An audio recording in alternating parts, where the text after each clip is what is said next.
Arandra, Ara, Zora, Rendra. Sepertinya cocok. Gumam Ara. Dia harus membuat label untuk perhiasan hasil rancangan sendiri. Bibir Ara mengulas senyum karena nama ketiganya berakhiran Ra. Perempuan itu mengerakkan pensil di atas kertas. Walaupun sudah ada alat yang lebih canggih, kadang Ara masih mendesain di buku sketsa. Dia berhenti sebentar, melihat Zora yang sedang bermain di atas karpet ditemani Bikwati. Kalung liontin burung merak membuat nama Ara mulai melambung. Karena kalung tersebut dipakai oleh aktris terkenal saat membintangi drama. Walaupun masih di bawah label Gradial. Bunyi notifikasi pesan mengalihkan perhatian Ara. Sedang apa?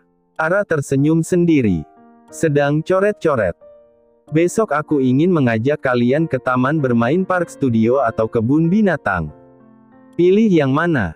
Keduanya menyenangkan. Taman bermain dulu. Siap, Nyonya Rendra. Pipi Ara tersipu saat membaca pesan terakhir dari Rendra. Bu Ara, Bu Delia sudah menunggu di ruang tamu, ucap Mahda, perempuan paruh baya yang merupakan asisten rumah tangga. Aku akan segera turun, kata Ara, dia merapikan alat-alat kerjanya sebelum keluar ruangan. Delia tidak sendirian, dia bersama perempuan berkulit putih pucat. Berpakaian ala tahun 60-an. Ara, ini temanku. Tari namanya. Delia memperkenalkan Tari. Karena kamu belum punya semacam toko, kami terpaksa datang ke kediaman calon suamimu. Aku melihat desain perhiasan Delia. Aku ingin dibuatkan perhiasan bergaya vintage, kata Tari. Nama labelmu apa? Nah itu, Ara masih bingung mencari nama yang pas untuk labelnya sendiri. Kemarin waktu di IG, aku mencantumkan nama Aranina, cerocos Delia. Aku pikir Aranina bagus untuk nama label merek, tukas Tari. Aku memang butuh waktu lama untuk memutuskan. Ara mengedikkan kedua bahunya. Hei, sepertinya kita bertiga cocok menjadi teman. Bagaimana kalau bikin geng kayak tetangga sebelah? Delia mencetuskan ide konyol, karena sebenarnya dia tidak pernah bergabung dengan geng-geng para pesohor. Aku pun merasa kita klop, ungkap Ara. Delia orangnya supel dan agak blak-blakan. Ara berharap mempunyai teman. Pilih aku sebagai pengiring pengantin. Harap Delia. Tari mendecakkan lidahnya. Kamu modus, Del. Ara pun mengalihkan pembicaraan ke perhiasan yang diinginkan Tari. Pembicaraan cukup lama karena diselingi canda. Berapa lama proses pembuatannya? Tanya Tari ketika mereka berada di area halaman rumah. 2 minggu, jawab Ara. Baiklah sampai jumpa, temanku, ucap Delia, lalu masuk ke mobil antik milik Tari. Ara memperhatikan mobil itu sampai keluar dari pagar rumah. Langkah Ara berderap ke dapur, dia harus menyiapkan makan siang untuk Zora. Dari balik jendela dapur, dia melihat Mahda dan Bikwati berdiri di pintu pagar kecil bagian belakang rumah. Mereka tampak serius dan teriakannya cukup kencang. Ribut-ribut ala emak-emak mulai terjadi. Sebenarnya mereka berdebat tentang apa? Karena penasaran, Ara keluar dapur. Melintasi deretan berbagai macam jenis bunga, ada gladiol, mawar merah, daisy, melati, dan krisan. Ada apa, Mahda? Tanya Ara, di dekat pintu pagar tampak perempuan sedang menata barang dagangan. Karena tertutup topi lebar, Ara tidak bisa melihat wajahnya. Saya beli peyek, dan bubur kacang ijo. Totalnya 30.000. Dia. Mahda menunjuk sang penjual, lantas melanjutkan, hanya memberikan kembalian 20.000, padahal tadi saya membayar menggunakan uang 100.000, Bu. Ah, kamu jelas-jelas ngasih 50.000, sahut si penjual, yang terperangah melihat Ara. Kau, si gembel. Ibu Lastri yang terhormat. Ara sama terkejutnya. Tadi saya masuk ke dalam rumah sebentar, memberitahu Wati. Siapa tahu ingin beli, imbuh Mahda. Nanti uangnya aku ganti, Mahda, kata Ara. Halah, Sama-sama pembokat kamu berlaga banget, ejek Lastri. Sok ganti uang segala. Siapa yang pembokat? Bu Ara ini, pemilik rumah. Majikan saya. Sambar Mahda, galak. Hah, kok bisa? Lastri membeliakkan kedua matanya. Dia tidak percaya Ara tinggal di rumah mewah. Lastri menggelengkan kepala. Dia baru ingat beberapa hari yang lalu, muncul berita mengenai Ara dan Rendra. Kok, dadanya terasa sesak dengan kemujuran Ara. Mantan menantunya akan menjadi nyonya besar. Dan, ternyata bukan sekadar gosip.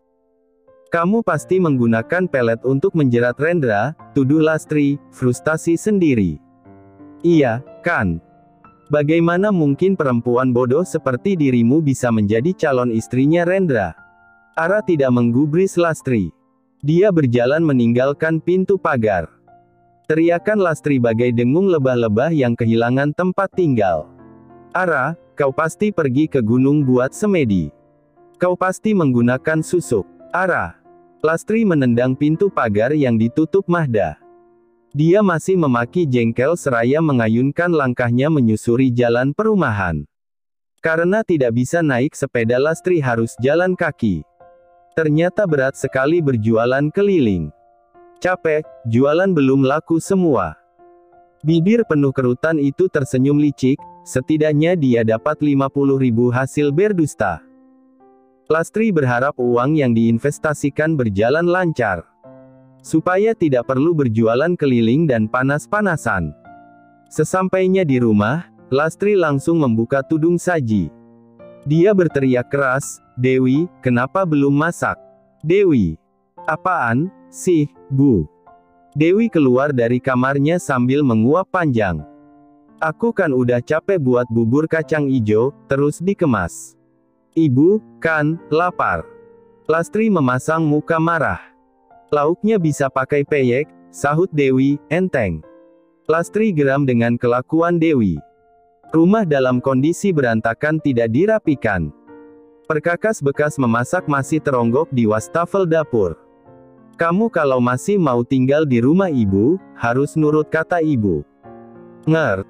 Kalau keberatan kamu boleh keluar sekarang juga." "Kok gitu? Aku ini anakmu, Bu." "Anak tidak berguna. Bunting, suaminya menghilang. Bayimu itu kelak jadi beban." Lastri mulai pening memikirkan pengeluaran. Dewi memberengut, merasa tersinggung karena ucapan ibunya sendiri. Dewi sendiri sudah tidak bisa pamer ini itu di media sosial. "Besok kamu yang jualan keliling. Coba titip-titip di warung." "Aku malu, Bu. Dulu si Ara tidak malu berdagang." "Jangan bandingkan aku dengan Mbak Ara, Bu," protes Dewi. "Aku masih ada sisa tabungan. Itu tidak akan cukup, deh. Permisi, Bu Lastri." Lastri menoleh ke belakang, tetangganya yang bernama Yenti berdiri di ambang pintu yang terbuka. "Ada apa?" tanya Lastri, sinis. Karena Yenti kalau datang hanya ingin pinjam uang. "Bu Lastri ikut investasi yang dipromosikan Bu Dena, kan? Katanya itu investasi bodong. Pemiliknya melarikan diri," kata Yenti. "Apa?" Dada Lastri yang sudah sesak karena Ara akan dinikahi orang kaya, bertambah sesak karena berita mengejutkan. Bu Dena juga sembunyi. Pada nyari minta pertanggungjawaban, tambah Yenti. "Oh, uangku," lirih Lastri, sebelum pingsan. Dia kehilangan uang senilai 20 juta. Dewi panik melihat ibunya tidak sadarkan diri. Di tempat lain Rendra menepati janjinya, mengajak Ara dan Zora jalan-jalan ke taman bermain indoor. Menikmati wahana permainan yang sesuai usia Zora. Seperti komedi putar. Ara makin yakin bahwa Rendra tulus mencintainya. Dari cara bersikap, Rendra sangat memperhatikan Zora.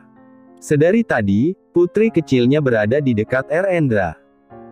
Rendra yang mendorong kereta bayi, Rendra yang menggandeng tangan kecil milik Zora, Rendra juga yang menyuapi saat mereka makan di restoran cepat.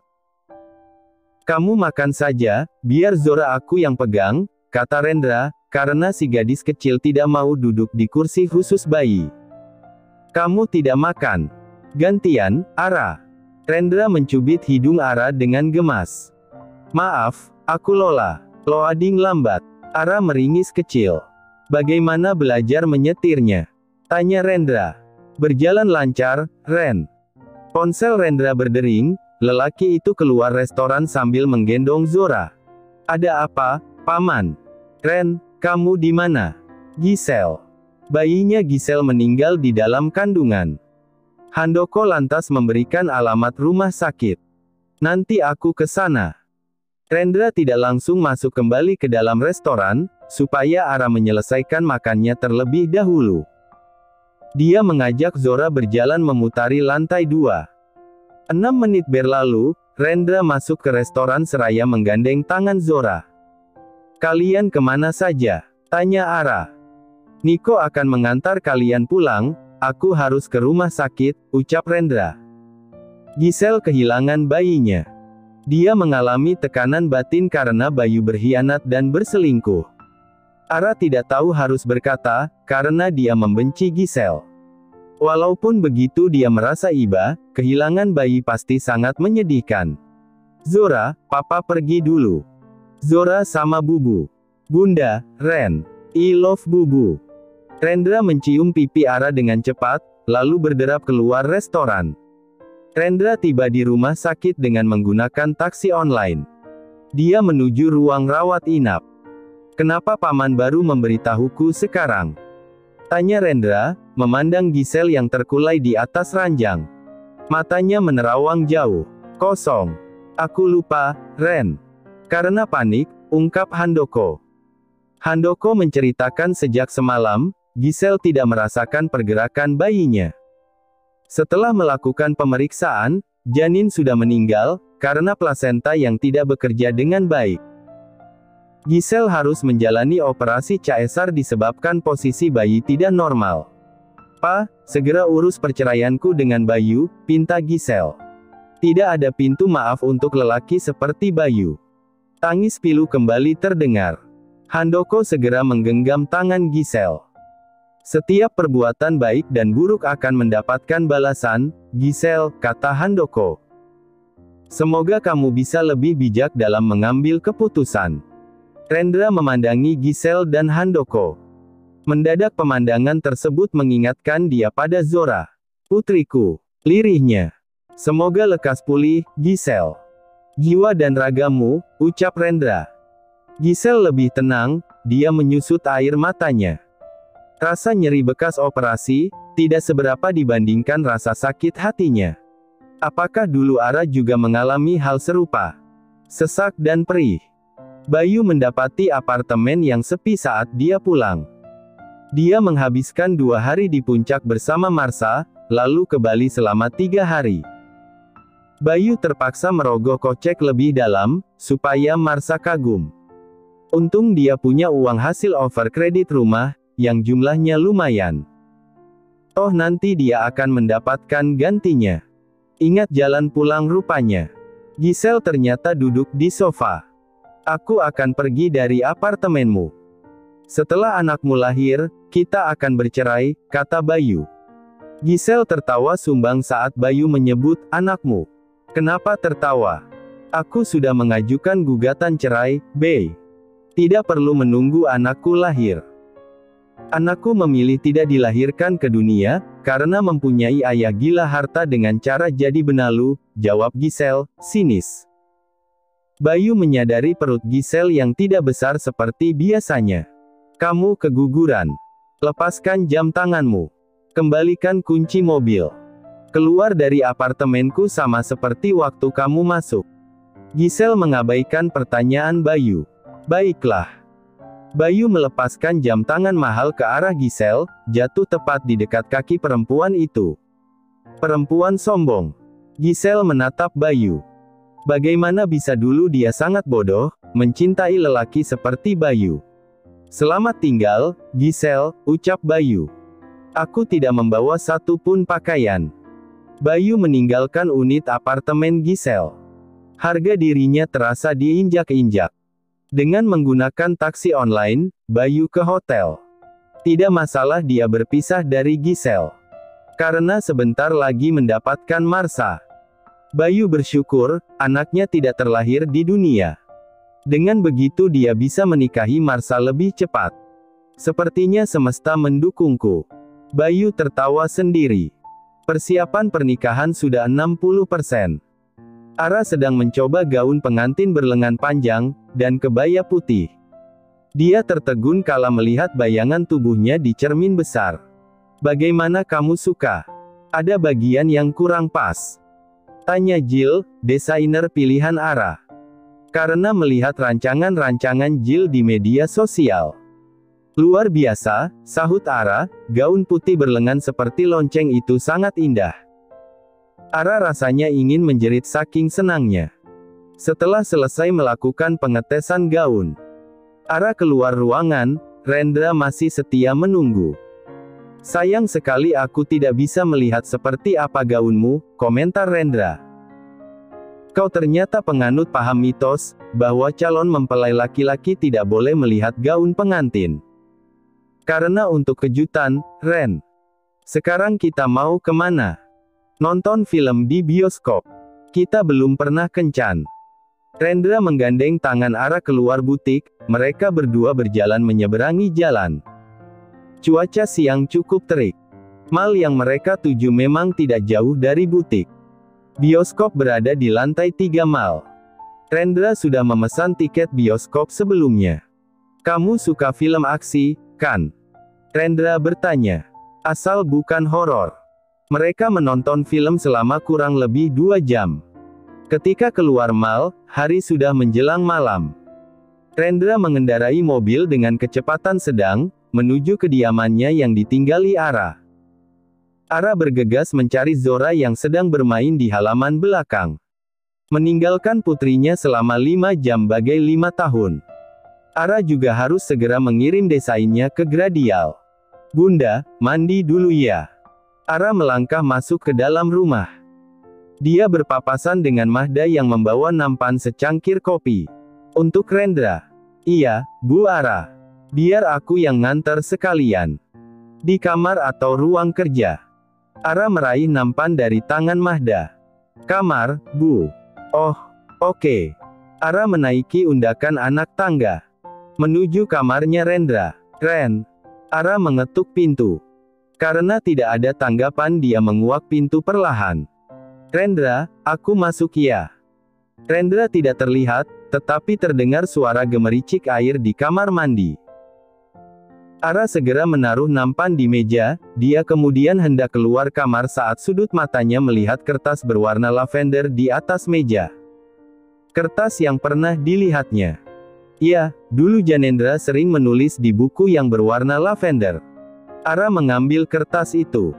Karena penasaran, dia membuka lipatan. Tulisan tangan pun sama dengan tulisan milik Janendra. Kertas terlepas dari genggaman tangan Ara. Meliuk pelan menuju ubin. Ara membeku karena membaca isi surat Janendra. Perempuan yang mengenakan sweater turlenek putih itu mundur perlahan. Tidak mungkin. Rendra keluar kamar mandi, melihat secangkir kopi di meja. Dia lantas mengenakan pakaian, duduk di balik meja. Menikmati kopi. Rendra cukup lama memeriksa beberapa dokumen, dia tersadar surat dari Janendra berada di ubin. Apakah Mahda membaca isi surat Janendra? Lelaki berkaus oblong itu berlari keluar kamar. Mencari Mahda yang sedang berada di dapur. Mahda, apa tadi kamu membaca surat ini? Tidak, Pak. Sungguh. Kamu yang mengantar kopi ke kamar, kan? Desak Rendra. Bu Ara yang mengantar kopi. 10 menit yang lalu Bu Ara keluar rumah bersama Zora dan Bikwati. Kemana mereka? Rendra mengembuskan napas berat. Saya tidak tahu, Pak.